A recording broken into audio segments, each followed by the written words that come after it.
Hello കൂട്ടുകാരെ, അപ്പോൾ ഇന്ന് നമ്മുടെ ക്ലാസ്സിൽ കേരളം അടിസ്ഥാന വിവരങ്ങൾ എന്ന ടോപ്പിക്കുമായിട്ട് ബന്ധപ്പെട്ട കുറച്ച് ക്വസ്റ്റ്യൻസ് ആണ് നോക്കാൻ പോകുന്നത്. അപ്പോൾ നമുക്ക് ക്ലാസ്സിലേക്ക് പോയാലോ.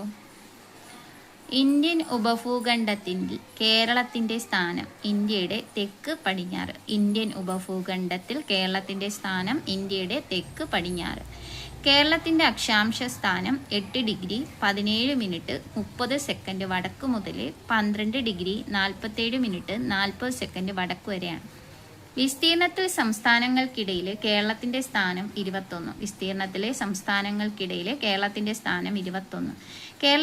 കേരളത്തിൻ്റെ വിസ്തീർണം 38,863 ചതുരശ്ര കിലോമീറ്ററാണ്. ഇന്ത്യൻ യൂണിയന്റെ ആകെ വിസ്തൃതിയുടെ എത്ര ശതമാനമാണ് കേരളം എന്ന് ചോദിച്ചാൽ 1.18%. ഇന്ത്യൻ യൂണിയന്റെ ആകെ വിസ്തൃതിയുടെ എത്ര ശതമാനമാണ് കേരളം? 1.18%. കേരളത്തിന്റെ തെക്ക് വടക്ക് ദൂരം 560 കിലോമീറ്റർ. കേരളത്തിന്റെ തെക്ക് വടക്ക് ദൂരം 560 കിലോമീറ്റർ. കേരളത്തിന്റെ കടൽ തീരത്തിന്റെ നീളം 580 കിലോമീറ്റർ ആണ്. പുതിയ കണക്കുകൾ പ്രകാരം 600.15 കിലോമീറ്റർ ആയിട്ടുണ്ട്. കേരളത്തിലെ ഏറ്റവും വലിയ ജില്ല ഇടുക്കിയാണ്. കേരളത്തിലെ ഏറ്റവും വലിയ ജില്ല ഇടുക്കിയാണ്. രണ്ടാം സ്ഥാനത്ത് പാലക്കാടാണ്. കേരളത്തിൽ ഏറ്റവും കൂടുതൽ കടൽ തീരമുള്ള ജില്ല കണ്ണൂരാണ്. കുറവ് കടൽ തീരമുള്ളത് കൊല്ലത്തിനാണ്. അപ്പോൾ കേരളത്തിലെ ഏറ്റവും കൂടുതൽ കടൽ തീരമുള്ള ജില്ല കണ്ണൂരാണ്. കുറവ് കൊല്ലത്താണ്. കേരളവുമായിട്ട് അതിർത്തി പങ്കിടുന്ന സംസ്ഥാനങ്ങൾ തമിഴ്നാട്, കർണാടക.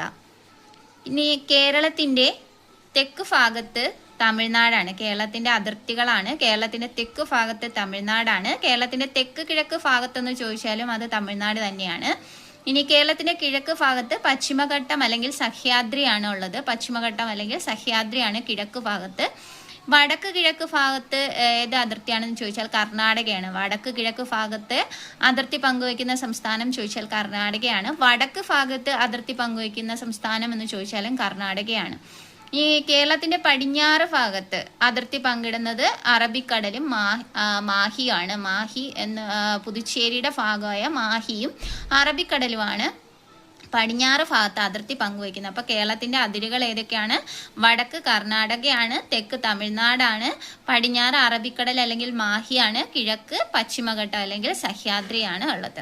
കേരളവുമായിട്ട് ഏറ്റവും കൂടുതൽ അതിർത്തി പങ്കിടുന്ന സംസ്ഥാനം തമിഴ്നാടാണ്. കേരളവുമായിട്ട് ഏറ്റവും കൂടുതൽ അതിർത്തി പങ്കിടുന്ന സംസ്ഥാനം തമിഴ്നാടാണ്. ഇന്ത്യൻ മഹാസമുദ്രത്തിന്റെ ഭാഗമാണ് അറബിക്കടൽ എന്ന് പറയുന്നത്. ഇന്ത്യൻ മഹാസമുദ്രത്തിന്റെ ഭാഗമാണ് അറബിക്കടൽ. മറ്റ് സംസ്ഥാനങ്ങളുമായി അതിർത്തി പങ്കിടാത്ത കേരളത്തിലെ ജില്ലകള് ആലപ്പുഴ, കോട്ടയം, കോഴിക്കോട്. മറ്റ് സംസ്ഥാനങ്ങളുമായി അതിർത്തി പങ്കിടാത്ത കേരളത്തിലെ ജില്ലകള് ആലപ്പുഴ, കോട്ടയം, കോഴിക്കോട്. തമിഴ്നാട്, കർണാടക എന്നീ സംസ്ഥാനങ്ങളുമായി അതിർത്തി പങ്കിടുന്ന കേരളത്തിലെ ഏക ജില്ല വയനാടാണ്. തമിഴ്നാട്, കർണാടക എന്നീ സംസ്ഥാനങ്ങളുമായി അതിർത്തി പങ്കിടുന്ന കേരളത്തിലെ ഏക ജില്ല വയനാടാണ്. തമിഴ്നാട്, കർണാടക എന്നീ സംസ്ഥാനങ്ങളുമായി അതിർത്തി പങ്കിടുന്ന താലൂക്ക് സുൽത്താൻ ബത്തേരിയാണ്. ഗ്രാമപഞ്ചായത്ത് നൂൽപ്പുഴയാണ്. ഗ്രാമം ചോദിച്ചാൽ മുത്തങ്ങയാണ്. അപ്പോൾ തമിഴ്നാട്, കർണാടക സംസ്ഥാനങ്ങളുമായിട്ട് അതിർത്തി പങ്കിടുന്ന താലൂക്ക് സുൽത്താൻ ബത്തേരിയാണ്. അതിർത്തി പങ്കുവയ്ക്കുന്ന ഗ്രാമപഞ്ചായത്ത് ചോദിച്ചാൽ നൂൽപ്പുഴയാണ്. ഗ്രാമം ചോദിച്ചാൽ മുത്തങ്ങയാണ്. കർണാടകയുമായിട്ട് അതിർത്തി പങ്കിടുന്ന കേരളത്തിലെ ജില്ലകൾ കാസർഗോഡ്, കണ്ണൂര്, വയനാട്. കർണാടകയുമായിട്ട് അതിർത്തി പങ്കിടുന്ന കേരളത്തിലെ ജില്ലകൾ കാസർഗോഡ്, കണ്ണൂര്, വയനാട്. തമിഴ്നാടുമായി അതിർത്തി പങ്കിടുന്ന കേരളത്തിലെ ജില്ലകൾ വയനാട്, ഇടുക്കി, മലപ്പുറം, പത്തനംതിട്ട, പാലക്കാട്, കൊല്ലം, തൃശ്ശൂര്, തിരുവനന്തപുരം, എറണാകുളം. ഇപ്പൊ കേരളത്തിൽ പൂർണ്ണമായിട്ടും കരയാൽ ചുറ്റപ്പെട്ട് സ്ഥിതി ചെയ്യുന്ന 5 ജില്ലകളാണുള്ളത്. അത് ഏതൊക്കെയെന്ന് ചോദിച്ചാൽ വയനാട്, പാലക്കാട്, ഇടുക്കി, കോട്ടയം, പത്തനംതിട്ട. അപ്പൊ കേരളത്തിൽ പൂർണ്ണമായും കരയാൽ ചുറ്റപ്പെട്ട് സ്ഥിതി ചെയ്യുന്ന ജില്ലകൾ 5 എണ്ണമാണ്. വയനാട്, പാലക്കാട്, ഇടുക്കി, കോട്ടയം, പത്തനംതിട്ട.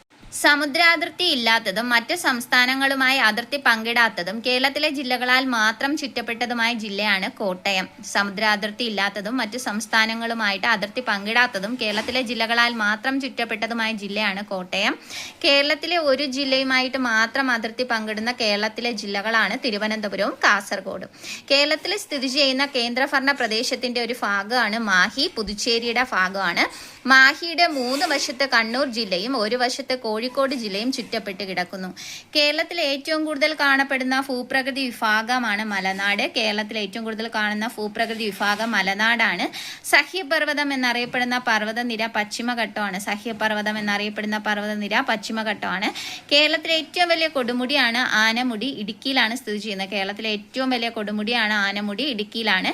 കേരളത്തിലെ രണ്ടാമത്തെ ഉയരം കൂടിയ കൊടുമുടിയാണ് മീശപ്പുലിമല, അതും ഇടുക്കിയിലാണ് സ്ഥിതി ചെയ്യുന്നത്.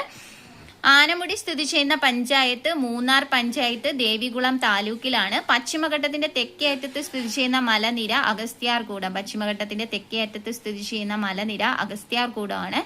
ഇന്ത്യയിലെ ആദ്യത്തെ ബയോളജിക്കൽ പാർക്കാണ് അഗസ്ത്യവനം ബയോളജിക്കൽ പാർക്ക്. ഇന്ത്യയിലെ ആദ്യത്തെ ബയോളജിക്കൽ പാർക്ക് അഗസ്ത്യവനം ബയോളജിക്കൽ പാർക്കാണ്.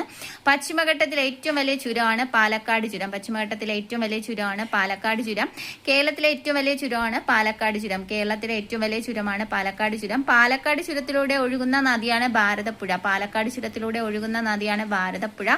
പശ്ചിമഘട്ടത്തിലെ ചുരങ്ങളുടെ എണ്ണം ചോദിച്ചാൽ 16ആണ്. പശ്ചിമഘട്ടത്തിലെ ചുരങ്ങളുടെ എണ്ണം 16ആണ്.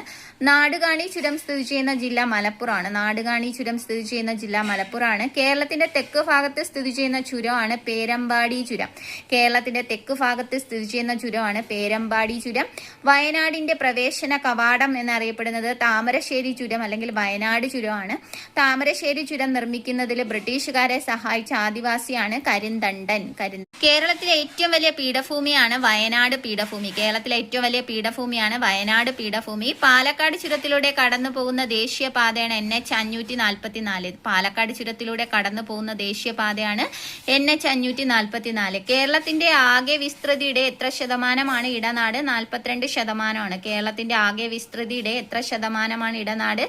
42%. ഇടനാട്ടിൽ പ്രധാനമായിട്ടും കാണുന്ന മണ്ണിനാണ് ലാറ്ററൈറ്റ് മണ്ണ്. ഇടനാട്ടിൽ പ്രധാനമായിട്ടും കാണപ്പെടുന്ന മണ്ണിനാണ് ലാറ്ററൈറ്റ് മണ്ണ്. ജിയോളജിക്കൽ സർവേ ഓഫ് ഇന്ത്യ കേരളത്തിലെ ആദ്യ ജിയോളജിക്കൽ പൈതൃക സ്മാരകമായിട്ട് പ്രഖ്യാപിച്ചത് അങ്ങാടിപ്പുറം ലാറ്ററൈറ്റ് കുന്ന് മലപ്പുറത്താണ്. കേരളത്തിൽ ഏറ്റവും കൂടുതൽ കാണപ്പെടുന്ന മണ്ണ് ലാറ്ററൈറ്റ് മണ്ണാണ്. സമുദ്രനിരപ്പിൽ നിന്നും 7.5 മീറ്റർ വരെ ഉയരമുള്ള ഭാഗങ്ങളെ അറിയപ്പെടുന്നത് തീരപ്രദേശം എന്നാണ്. തീരപ്രദേശം. അപ്പോൾ ഇന്നത്തെ ക്ലാസ് ഇവിടെ അവസാനിക്കുകയാണ്. ക്ലാസ്സുകൾ ഇഷ്ടമാവുകയാണെങ്കിൽ ലൈക്ക് ചെയ്യുക, ഷെയർ ചെയ്യുക, സബ്സ്ക്രൈബ് ചെയ്യുക. അപ്പോൾ മറ്റൊരു വീഡിയോ ആയിട്ട് വീണ്ടും കാണാം. Bye bye.